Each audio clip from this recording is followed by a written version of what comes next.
अस्सलाम वालेकुम। इस लेक्चर में हम C S S floating, positioning और साइजिंग, साइज़ कैसे उसका सेट करना है, फ्लोटिंग क्या होती है, पोजिशनिंग क्या होती है, इन चीज़ों को हैंडल करेंगे। ये जो प्रॉपर्टीज़ हैं सी एस एस की, फ्लोटिंग की और पोजिशनिंग की, ये बेसिकली यूज़ होती हैं आपके पेज के लेआउट को डिज़ाइन करने के लिए, कौन सा कंटेंट कहाँ पे जाएगा और उसकी पोजीशन क्या होगी। तो हम प्रीवियस एग्जांपल को ही कॉपी करेंगे और उसको कॉपी करने के बाद हम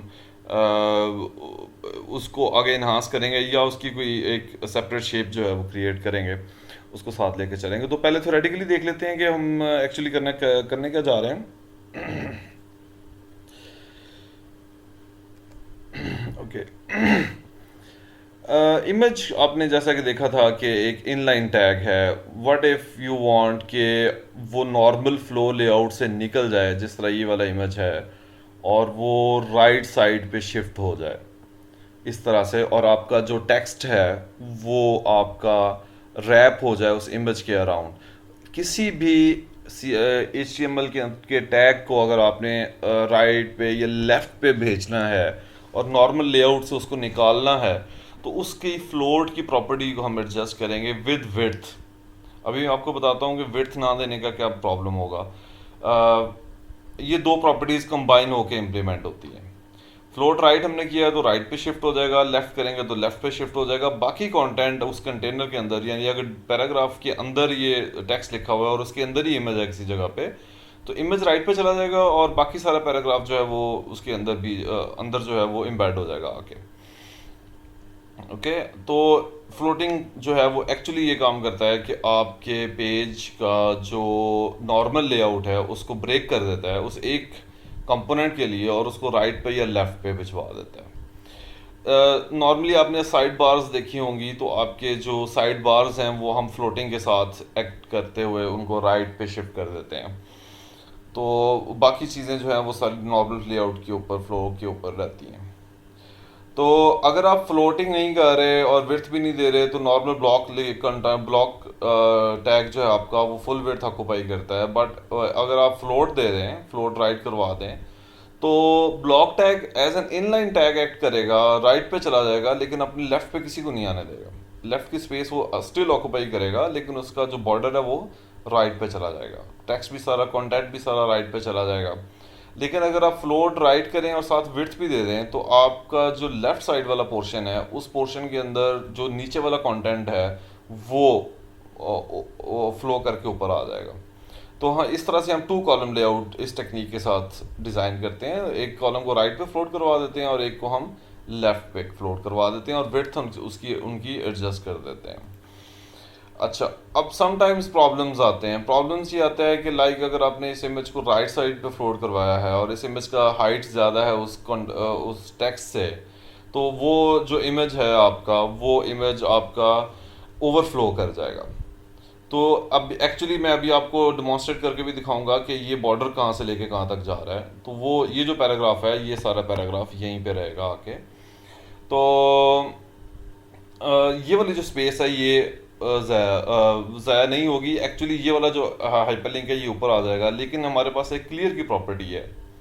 अगर हम इस हाइपरलिंक फॉर को ऊपर लेके जाएंगे, फॉर एग्जांपल यहाँ पे आ जाएगा, अगर आप इसको क्लियर नहीं करवाते हैं तो क्या होगा कि इम्पैक्ट ये पड़ेगा कि ये जो पिक्चर है ये हाइपरलिंक के साथ भी है। तो इसके दो तरीके हैं। पहला तरीकाकार तो ये है कि आप ये जो हाइपरलिंक है H2 जो है उसको क्लियर करवा दें। राइट राइट क्लियर करवाने से मुराद ये होगी कि हम कहना ये चाह रहे हैं, ये टैग ये कहना चाह रहा है कि मेरे राइट साइड पे कोई फ्लोटिंग एलिमेंट नहीं आना चाहिए। अगर कोई आ रहा है तो मुझे उसके नीचे रेंडर करना है, उसके पैरेलल में रेंडर नहीं करना है मुझे। तो क्लियर करने से ये नीचे आएगा। हम अभी डेमो भी लेंगे तो उस डेमो के अंदर आपको थोड़ी और चीज़ जो है ये क्लियर हो जाएगी। तो क्लियर की प्रॉपर्टी बेसिकली ये काम करती है। तो होगा ये कि अगर आपने फॉर एग्जांपल ये H1 को क्लियर नहीं किया, तो H1 यहीं आ जाएगा, साइड बार आपकी राइट पे फ्लोट करके आ रही है, तो ये जो पैराग्राफ है आपका ये ऊपर जाएगा अगर क्लियर नहीं है। लेकिन अगर आपने इसको क्लियर किया हुआ है तो फिर वो इस फ्लोटिंग आइटम के नीचे आएगा और ये वाली स्पेस जो है आपकी एम्प्टी चली जाएगी। तो क्लियर की प्रॉपर्टी जो है वो ये करती है। तो हमने ये देखा था कि अगर आप फॉर एग्जांपल कंटेंट छोटा है और इमेज को राइट पे फ्लोट करवा दिया, उसकी हाइट ज़्यादा है, तो ये वाला जो बॉर्डर है ये हमारा ऊपर चला जाएगा। तो अगर आप चाह रहे हो कि ये वाला इफेक्ट प्रोड्यूस हो कि वो उस ये जो इमेज है इसके अंदर ही रहे लेकिन ये वाला जो ओवरफ्लो हुआ है वो कवर हो जाए, तो आपको ओवरफ्लो की प्रॉपर्टी को हिडन करना पड़ेगा। ओके, तो border two p x dash border just paragraph को आपको डिमॉन्स्ट्रेट करने के लिए यहाँ पे दिखाया हुआ है। अभी मैं सिर्फ आपको चीज़ें एक्सप्लेन कर रहा हूँ, अभी हम इनको इम्प्लीमेंट भी करके देखते हैं। तो अब इसकी एग्जांपल लें, ये जो एक कोड है ये इस डिव को अगर आप गौर से देखें तो इस डिव के अंदर 3 पैराग्राफ्स हैं और उसके अलावा कुछ टेक्स्ट लिखा हुआ है। तो और अगर हम इसकी सी एस एस देखें तो हर पैराग्राफ जो है वो फ्लोट राइट है और उसकी विड्थ 20% है और मार्जिन इसका कुछ दिया हुआ है, कुछ बॉर्डर दिया हुआ है, just to explain. Okay, float right और विड्थ परसेंटेज में देने का मतलब ये होगा कि फर्स्ट पैराग्राफ जब आएगा उसके ऊपर सी एस एस अप्लाई होगी तो वो फर्स्ट पैराग्राफ राइट पे चला जाएगा और लेफ्ट पे चूंकि उसकी विड्थ भी हमने दी हुई है 20% स्पेस ऑक्यूपाई कर लेगा और लेफ्ट वाली 80% स्पेस जो है वो ओपन छोड़ देगा। अब नेक्स्ट पैराग्राफ आएगा, नेक्स्ट पैराग्राफ भी राइट पे फ्लोट करेगा और वो भी 20% स्पेस ले रहा है, लेकिन ये जो सेकंड पैराग्राफ है ये 20% ओवरऑल 100 में से 20 ले रहा है, ये रिमेनिंग 80 में से 20 नहीं ले रहा। लाइक फर्स्ट पैराग्राफ ने 20% ऑक्यूपाई कर लिया, बाकी 80% रह गया, तो ये जो सेकंड पैराग्राफ आ रहा है वो भी 20% विड्थ ले रहा है, वो 100% विड्थ का 20% है, 80% का नहीं है। ओके, तो इसलिए तीनों के जो विड्थ हैं वो इक्वल है। तो first paragraph, second paragraph, third paragraph और डिव को हमने ओवरफ्लो भी हाइड किया हुआ है, तो इसलिए ये बॉर्डर थोड़ा नीचे नज़र आ रहा है, वरना ये थोड़ा ऊपर चला जाएगा। तो this is a classical technique to implement 3 column layout, और जिनमें तीनों कॉलम्स जो हैं वो राइट साइड पे आ रहे हैं और बाकी पूरा वेब एप्लीकेशन जो वेब पेज जो है वो आपका लेफ्ट साइड पे जा रहा है। तो 3 कॉलम लेआउट को अगर आपने डिज़ाइन करना है तो उसको फिर हम इन प्रॉपर्टीज़ को यूटिलाइज करके फिर करेंगे। इसके बाद आती है पोजीशनिंग। अगर फॉर एग्जांपल आप पहले अटैम्प्ट आपको ये करनी चाहिए कि आपका जितना भी लेआउट डिज़ाइन हो रहा है वो डिज़ाइन हो यूजिंग सिंपल फ्लोटिंग। ओके, अगर फ्लोटिंग से नहीं हो रहा तो फिर आप पोजीशन कर सकते हो।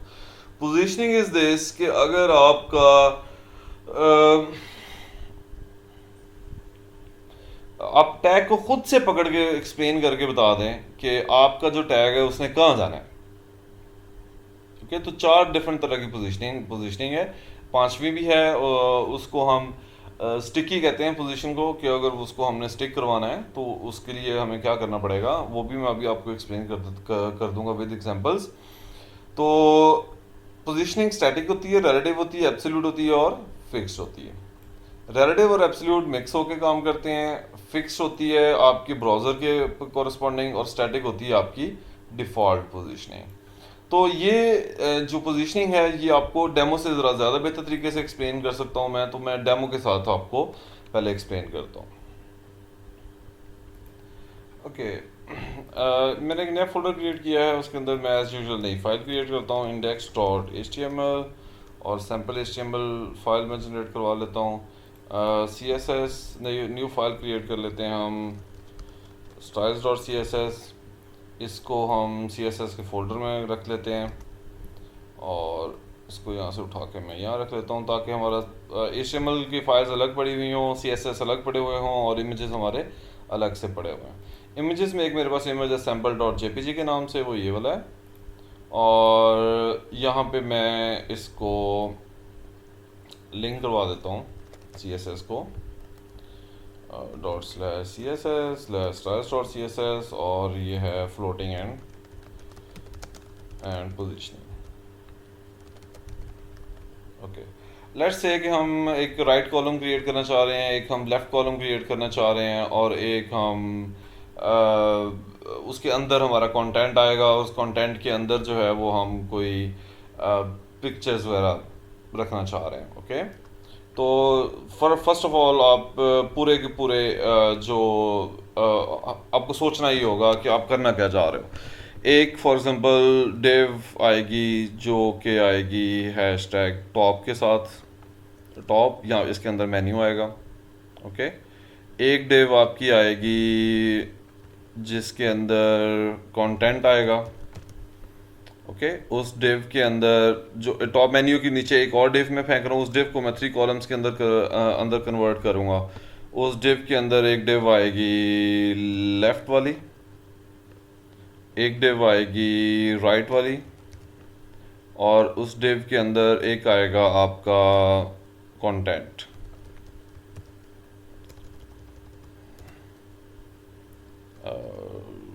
डिव हैशटैग कंटेंट, इसको मैं कंटेनर कह देता हूँ। ओके, तो मैं यहाँ पे लिख देता हूँ कि कौन से डिव में टॉप मेन्यू यहाँ आएगा, एक डिव, और कंटेनर के अंदर लेफ्ट कॉलम है मेरा, राइट कॉलम है मेरा कंटेंट है। ओके, तो इसको पहले हम वैसे देखते हैं कि ये हमारा कौन सी शेप लेगा पेज। फिलहाल तो चूंकि हम फ्लोटिंग और पोजीशनिंग हमने अप्लाई नहीं की हुई, तो ये एक डिव आ रही है, टॉप मेन्यू यहाँ पे आ रहा है, लेफ्ट कॉलम आ गया लेफ्ट साइड पे, और राइट कॉलम आ गया राइट साइड पे, और इसमें के अंदर आ गया आपका कंटेंट। तो कंटेंट यहाँ पे आएगा, कंटेंट कुछ जनरेट करवा लेते हैं। कंटेंट के अंदर मैं एक H1 ले लेता हूँ,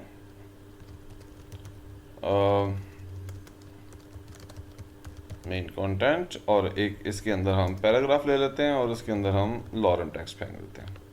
ओके, तो मैं लेफ्ट कॉलम जो आ रहा है उसके अंदर भी मैं H2 का टैग पहले क्रिएट कर लेता हूँ। लेफ्ट कॉलम है, और उसके अंदर भी हम एक सैम्पल पैराग्राफ फेंक लेते हैं।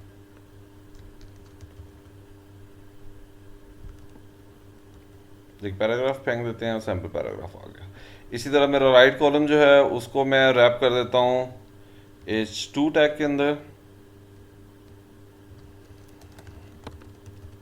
राइट कॉलम में, और उसके साथ में एक सैम्पल टेक्स्ट भी हम फेंक देते हैं ताकि हमारा कुछ कंटेंट जनरेट हो जाए। ओके, तो अभी हम अगर देखें तो फॉर द टाइम भी हमारा कॉलम वो टॉप मेन्यू हमारा यहाँ पे आएगा, लेफ्ट कॉलम ये है, राइट कॉलम भी वही है, उसके नीचे आएगा, और मेन कंटेंट आपका सबसे नीचे आ रहा है।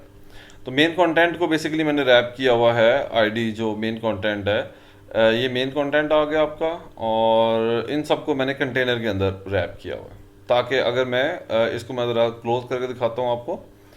मेरा एक डिव है जिसका आईडी टॉप मेन्यू है, उसके अंदर उसके पैरेलल में बिल्कुल साथ नीचे उसके एक और डिव है जो कंटेनर है, ताकि अगर मैं पूरे कंटेनर को फॉर एग्जांपल कंटेन करना चाह रहा हूँ अपनी एप्लीकेशन को, तो वो एप्लीकेशन यहाँ पे आएगी। तो हम एक डिव को बॉर्डर दे के दे देते हैं, border 1px solid red. Okay, और तो आपके ये जो डिव्स हैं वो आपको नज़र आना शुरू हो जाएंगी। इसके साथ अगर हम मार्जिन भी दे दें 10px, तो आपको अब डिव्स जो हैं वो डिटेल में आना शुरू हो जाएंगी, ज़रा ज़्यादा बेहतर विजुलाइज होना शुरू हो जाएगा हर डिव आपका। ये टॉप मेन्यू वाली डिव है, उसके अंदर फिर कंटेनर है, कंटेनर के अंदर फिर मेरी 3 डिव्स नज़र आ रही हैं। ओके, तो राइट कॉलम ये वाला, जो लेफ्ट वाला डिव है, पहले इसको देखते हैं। कंटेनर को पहले देखते हैं, हैशटैग कंटेनर,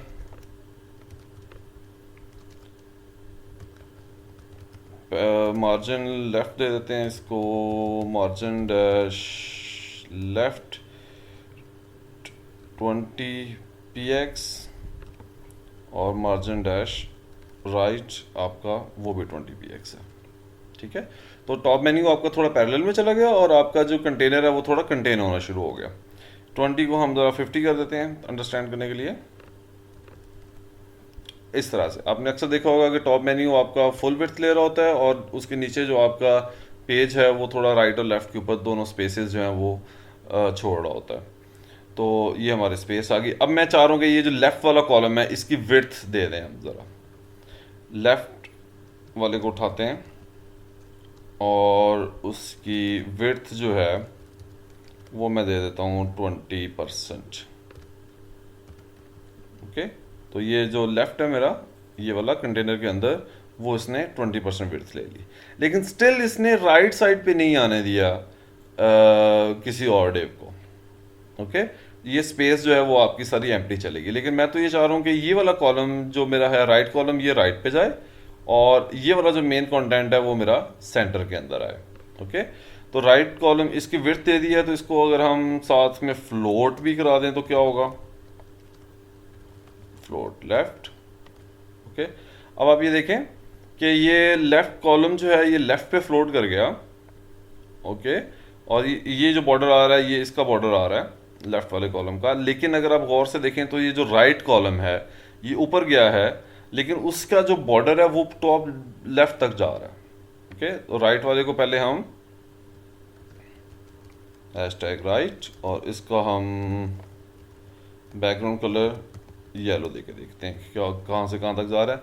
ये चेक करें, राइट कॉलम आपका वहाँ से लेके टॉप लेफ्ट से लेके राइट तक जा रहा है।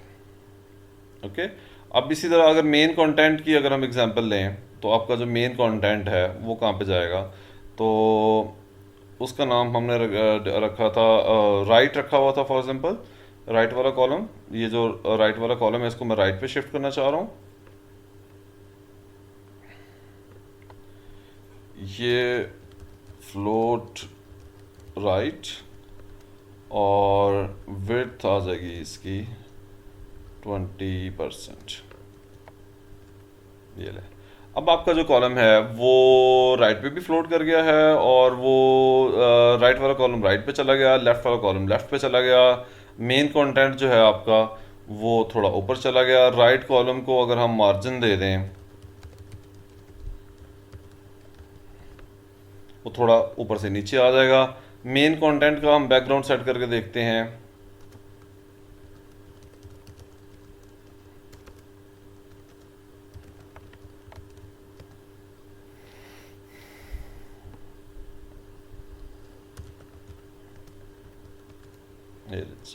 मेन कंटेंट का जो बैकग्राउंड है वो यहाँ टॉप राइट से लेके यहाँ तक आ रहा है। ओके, मैंने राइट वाले कॉलम को थोड़ा नीचे खींचा हुआ है, मैं लेफ्ट वाले को भी थोड़ा नीचे खींच लेता हूँ ताकि आपको आइडिया हो। लेफ्ट वाले को भी मार्जिन दे देता हूँ सेम 20px का। तो अब ये चेक करें, जो राइट वाला कॉलम मेरा राइट पे चला गया और लेफ्ट वाला कॉलम मेरा लेफ्ट पे चला गया, लेकिन ये दोनों ओवरफ्लो कर रहे हैं, दोनों ओवरफ्लो कर रहे हैं। ओवरफ्लो करने से मुराद ये है कि यहाँ पे अगर फॉर एग्जांपल लेफ्ट और राइट ये जो मेन कंटेनर है इससे बाहर जा रहे हैं। ओके, तो यहाँ पे अगर फॉर एग्जांपल मेरा एक H1 भी है, तो H1 है सम सैम्पल H1 कुछ भी लिख दें आप, तो आपका H1 यहाँ आएगा। व्हाट इफ़ यू वांट कि ये H1 यहाँ ना आए, ये जो ऊपर वाला मेन कंटेंट है उसके नीचे चला जाए, तो इसका जो H1 है इसको स्टाइल दे के देख लें, यहाँ पे क्लियर कर दें इसका बोथ। ओके, दोनों राइट और लेफ्ट दोनों साइड्स क्लियर कर दें। तो अब ये क्या कर रहा है, ये एक्चुअली फ्लोटिंग एलिमेंट्स को बाईपास करता हुआ नीचे आ रहा है। ओके, ये और मेन कंटेनर के अंदर है ये, इसको चलें हम यहाँ से ख़त्म कर दें करके, इसको ख़त्म करके इसको नीचे भी ला सकते हैं हम। ओके, तो मेन कंटेनर ओवरफ्लो हो रहा है आपका, कंटेनर को आप पकड़ें, उसका ओवरफ्लो की प्रॉपर्टी जो है वो हिडन कर दें। ठीक है, अब वो ये जो तीनों कॉलम्स हैं वो सारे के तीनों कॉलम्स हैं वो उसके अंदर आ जाएंगे, मेन कंटेनर के अंदर आ जाएंगे। So this is how you implement your 2 column layout, जिसमें एक कॉलम राइट पे है और एक कॉलम आपका लेफ्ट पे है। कोई और कॉलम ले आए उसको भी 20% विड्थ दे दें, तो वो भी इस तरह से आपका कॉलम जो है वो एडजस्ट हो जाएगा। ओके, अब पिक्चर को हम बीच में ऐड में लेके आते हैं और मेन कंटेंट के अंदर मैं पिक्चर को कॉपी करता हूँ।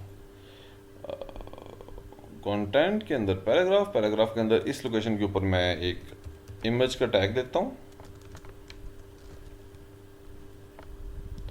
सोर्स है ./images/sample.jpg। इसको ये पिक्चर जो है ये तो बहुत बड़ी है, इसको विड्थ हम दे देते हैं थोड़ा। इस पिक्चर को भी हम आईडी दे देते हैं, कोविड दे देते हैं आईडी। तो आईडी कोविड दे के कोविड के थ्रू इसको कंट्रोल किया जा सकता है, हैशटैग कोविड और विड्थ इसकी आ जाएगी 100 px। ओके, ये जो इमेज है ये अब 100 px का हो गया। इसकी विड्थ हाइट इसके अकॉर्डिंगली एडजस्ट होगी। ये जो कि इनलाइन टैग है तो वो इस कंटेंट के अंदर जो है वो अपनी स्पेस ले रहा है, के अंदर से स्पेस ले रहा है, लाइन हाइट क्रिएट हो रही है, तो इसको हम राइट पे फ्लोट करवा देते हैं, फ्लोट राइट। ओके, ये राइट पे फ्लोट करेंगे। लेकिन साइज चूंकि बड़ा है इसलिए ये मेन कंटेंट जो है इसका, ये वाला जो पैराग्राफ है कंटेंट, उसके अंदर जो पैराग्राफ है उसके अंदर से ये ओवरफ्लो हो रहा है। तो कंटेंट के अंदर, पैराग्राफ के अंदर है, कंटेंट के अंदर आने वाला जो पैराग्राफ है उसका ओवरफ्लो जो है वो आप कर दें हिडन।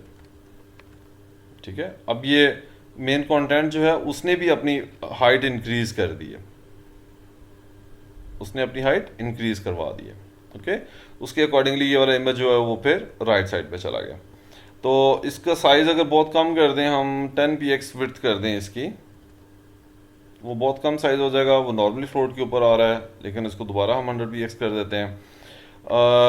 आप मिनिमम हाइट दे सकते हैं राइट वाले कॉलम की, फॉर एग्जांपल कि आपका जो कंटेनर है, कंटेनर की दे देते हैं हम, कंटेनर की मिन हाइट जो है, मिनिमम मिन डैश हाइट जो है वो 400 px आए, तो आपका जो कंटेनर है वो थोड़ा उतना मिनिमम हाइट लेगा। मिनिमम अगर आप चाह रहे हो कि कम से कम इतनी हाइट वो कंटेन करे। नो, अगर मैं सारे बैकग्राउंड कलर्स जो हैं वो रिमूव कर देता हूँ यहाँ से, बॉर्डर फॉर एग्जांपल हम रिमूव कर देते हैं यहाँ से, बैकग्राउंड कलर्स इसका भी रिमूव कर देते हैं, इसका भी रिमूव कर देते हैं। तो ये आपका एक मेन कंटेंट पेज क्रिएट होता है जिसके अंदर टॉप मेन्यू है, राइट पे थोड़ी स्पेस है, लेफ्ट पे थोड़ी स्पेस है, ये कोई फुटर आ गया आपका, इसके अंदर कोई फुटर डाल सकते हैं आप, ये आपका लेफ्ट कॉलम, इसमें मेन्यूज आ सकते हैं, राइट कॉलम में कुछ मेन्यूज आ सकते हैं, ये आपका मेन कंटेंट आ गया। तो this is how you implement your layout designing using floating. और अभी मैंने पोजीशनिंग आपको नहीं बताई है, पोजीशनिंग जो है वो हम नेक्स्ट लेक्चर के अंदर कवर करेंगे। अभी इस लेक्चर का टाइम ड्यूरेशन जो है वो काफ़ी लंबा होता जा रहा है।